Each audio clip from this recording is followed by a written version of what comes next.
Terra Luna Classic starting to move the price up 13.2 at the time of recording this video. What's going on with Luna Classic? Also, give you an update on the community pool as well as some interesting proposals that are being put to the community. What's your view on all of that? Well, be sure to subscribe to the channel. Keep up to date with not only Terra Luna Classic, the rest of the cryptocurrency market as the market begins to move.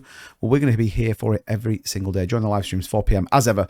Let's get into this one. So here we go. The chart currently looking pretty solid for Luna Classic, marginally up. We've just ticked into a new day here in the UK, but you can see here we're on our way up to test the 9-day EMA. Now, we do need to kind of break through that, starting to rally up some support. Now, we saw this massive dump on the back of the rest of the market with Silvergate. Now, we all know as much as money is flowing back into the crypto market, we've seen Bitcoin rally 10% on the day.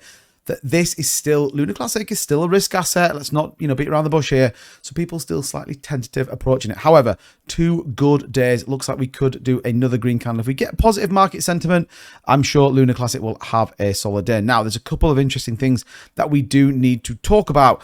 More importantly, the burn tax. Yes, it's rearing its ugly head once again, and we need to go and talk about it. If we haven't changed this more times than I've had hot dinners, I don't know what we have. We also have a parameter change, which I'll talk about first. This one, I guess it's easy to put a parameter change, and it's easy to think you've got the next big thing to ultimately support and fix Luna Classic. Ultimately, what we do need to do, though, is bring awareness, volume, and new people onto the chain. So actually changing things, and I guess I wanted to debunk this one a little bit. So this is a parameter change proposal, the on-chain tax anti-handler from its current value of 90% to the burn wallet, 10% to the community pool, to change that to 75% burn and 25% community pool. It's going to fund the chain needs, including possible expansion of the layer 1 team. Now, here's my thing, and you know me, I always like to try and bring a level of balance to it. If we take a look at the community pool as it sits right now, we see we can get 1.4 billion Luna Classics still in that pool, over 2 million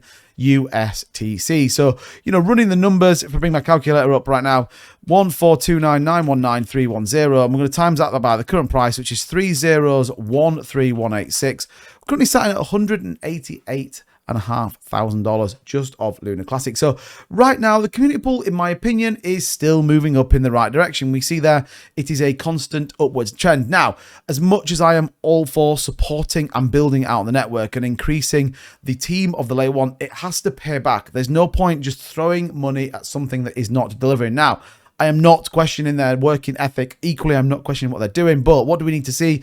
Volume, investors, and people coming on to the onto the Terra Luna Classic network. If we're not seeing that, then there isn't really much point in terms of what they're doing. So, not sure this is the right thing. Again, just doesn't feel like it's worth wasting our time and energy on it. Likewise, a lot of people considering that is not the case. Now, the bigger one, though, which does feel like it's getting a little bit of traction. Now, at the minute, the Dev Terra wallet is a bit buggy. Likewise, with the Station Terra money, we can't actually see who is voting and where our validators do vote on this. Now, we can obviously break it down in a little bit more detail, but if you guys want to see that, let me know in the comments. However, this one, the proposal of this is to increase the current tax rate from 0.2 to 0.8. This adjustment has been proposed in response to community feedback indicating dissatisfaction with the current taxing system. Now, I believe this is Vegas that has put this. Interestingly, we've seen 38% have voted yes. We have seen a few voted no, 3.57, and 50% currently abstain. Again, it's only just gone on. We've got 7 days to wait for it. Again, the burn tax is only worthwhile if we have volume. If you don't have volume, it is basically worthless. It doesn't matter if the burn tax is 100%.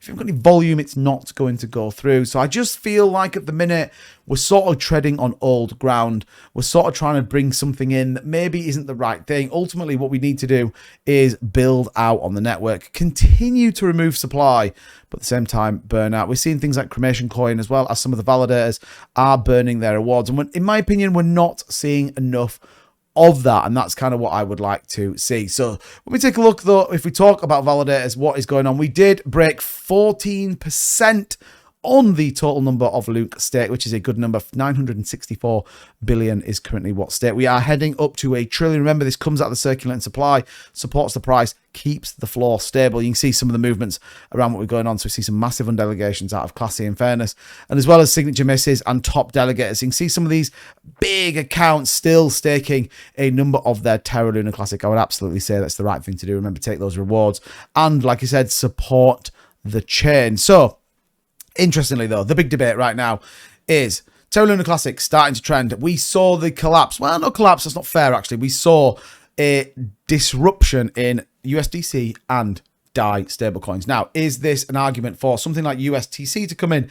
A algorithmic stablecoin pegged to another metric, as opposed to what we know, a banking system that is fragile at best currently, given everything that's happened with Silvergate. So Luna Classic starting to trend. These are the things we should capitalize on. These are the things that make the difference. If we can repeg USTC, if we should start that program and really start to work out a use case, that could be the best use case we have ultimately for Terra Luna Classic right now. It's important that we see things like that, and when we don't, they're the things that we really need to question. It's not about burn tax, not about changing the anti-handler. It's about making us something different for Terra Luna Classic. Like I said, when we're talking burns, we can see the burn Binance there, 28.9 billion at the top, burn tax. Now, interesting, Cremation Coin, it's not sponsored by Cremation Coin, but I guess that I want to bring this to people's attention, but they've come out, set 6% of their taxes to burn Luna Classic. We're seeing things like Loonseed DAO, they're still supporting it, but we're not seeing other validators, and this is my frustration, that we have validators with big percentages that are not doing it. We've even seen validators come in, promise the world, and then close the validator and move on. These are the people you have to question their intent around what they are doing. We need to hold these people. If they're committed to burn Luna Classic, they should burn Luna Classic. That's my view. These are the things for me that are important, as opposed to arguing over what should be a 0.8 or a 0.2 burn tax. But let me know in the comments down below, what do you think of everything going on with Luna Classic? What do you think of the price? Ultimately, what do you think of the burn tax? I'm always interested to know what you think. And as ever, thank you so much for watching the video. Don't forget to subscribe on your way out to keep up to date with crypto and Luna Classic. And as ever, thank you so much. See you in the next one. Bye-bye.